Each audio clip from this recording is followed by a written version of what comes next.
बाबा साहेब भीमराव अंबेडकर का अपमान किसने किया? विपक्ष सत्ता पक्ष के ऊपर हमलावर है और सत्ता पक्ष लगातार ये बता रहा है कि विपक्ष की जब सरकारें थी तो उनका अपमान किया गया। और अब तो बात इतनी बढ़ चुकी है कि विपक्ष और सत्ता पक्ष आमने सामने आ चुके हैं। प्रधानमंत्री नरेंद्र मोदी ने भी ट्वीट कर पोस्ट करके ये बताया है कि किस तरह से विपक्षी सरकारों के दौरान बाबा साहेब का अपमान किया गया था। हमारे साथ मौजूद हैं केंद्रीय मंत्री चिराग पासवान। चिराग जी, विपक्ष लगातार यही कह रहा है कि बाबा साहेब का अपमान किया है। अमित शाह ने जब राज्यसभा में संविधान पर चर्चा चल रही थी और उनको इस्तीफा देना चाहिए।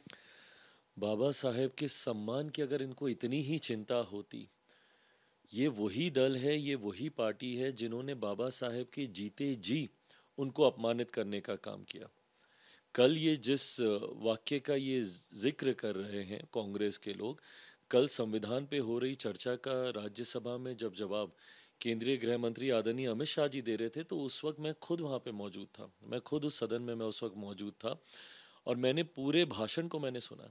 अमित शाह जी ने विपक्ष को आईना दिखाने का काम किया और यही वो बौखलाहट थी जिस तरीके से विपक्ष की पोल खोलने का काम आदरणीय केंद्रीय गृह मंत्री अमित शाह जी ने किया और जिन बातों का जिक्र आज मेरे प्रधानमंत्री आदरणीय नरेंद्र मोदी जी ने भी अपने ट्वीट में उन्होंने किया, इन तमाम बातों का उन्होंने जिक्र किया जो कि सच्चाई है, जो कि हकीकत है।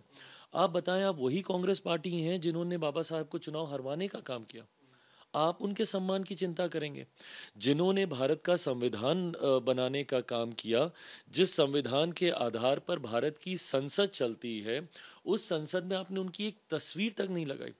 जबकि आपके पार्टी के कई नेता और उसमें से एक परिवार के 3-3 सदस्यों की तस्वीर भारत की संसद के सेंट्रल हॉल में लगी हुई थी।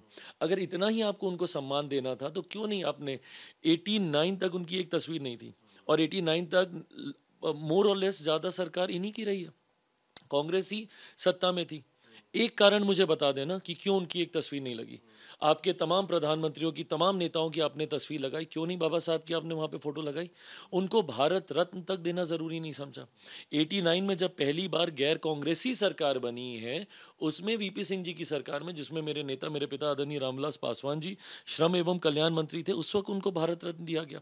उनके जन्म दिवस पर छुट्टी की घोषणा की गई। ये लोग, जो लोग बाबा साहेब के सम्मान की चिंता कर रहे हैं, बताइए ना इन्होंने क्या किया उनके सम्मान के लिए। आज जब मेरे प्रधानमंत्री ने उनके 5 स्थान को तीर्थ स्थल के तौर पर विकसित करने का काम किया, भले मऊ में जहाँ पे उनका जन्म हुआ हो, या लंदन में शिक्षा भूमि जहाँ पे उन्होंने शिक्षा हासिल की हो, या नागपुर में दीक्षा भूमि जहाँ पे उन्होंने दीक्षा हासिल की, या फिर चैत्य भूमि मुंबई में, दिल्ली में जहाँ पे वो रहते थे, इन तमाम स्थानों को चिन्हित कर कर उनको विकसित करने का काम किया। अब प्रतिस्पर्धा में इनको बाबा साहब याद आते हैं। इससे पहले निकाल के देख लीजिए ना, इनके कितने प्रधानमंत्रियों ने बाबा साहब का नाम तक लेना जरूरी समझा।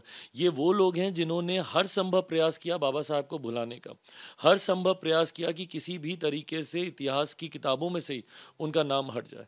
और आज ये लोग बाबा साहब को लेकर, उनके सम्मान को लेकर चिंता प्रकट कर रहे हैं, ये सिर्फ दिखावा है। आप उस दौरान सदन में भी थे जिस बात का आपने जिक्र किया, लेकिन अमित शाह जी के एक बयान के ऊपर जो विपक्ष हमलावर है, उनका कहना है कि ये कह दिया है कि बार बार बाबा साहब का नाम ले रहा है विपक्ष, बाबा साहेब अम्बेडकर, बाबा साहब अम्बेडकर, तो ये उनका अपमान किया गया है। उन्होंने, अमित शाह जी ने जो कहा था कि भगवान का नाम ले लिया होता इतना तो शायद उनका जो है मोक्ष मिल जाती या उनको जो है फायदा हो जाता, लेकिन बाबा साहेब का नाम इतनी बार।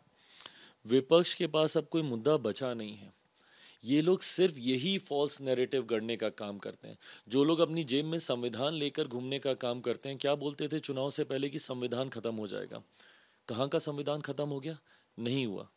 आरक्षण छीन लिया जाएगा। किसका आरक्षण छीन लिया गया? कुछ नहीं हुआ। तो अब इनको अब एक और फॉल्स नैरेटिव अब इनको करना है। तो अब ये गढ़ें कि भाई बाबा साहब का अपमान कर रहे हैं, पहले संविधान का था, अब बाबा साहब का था।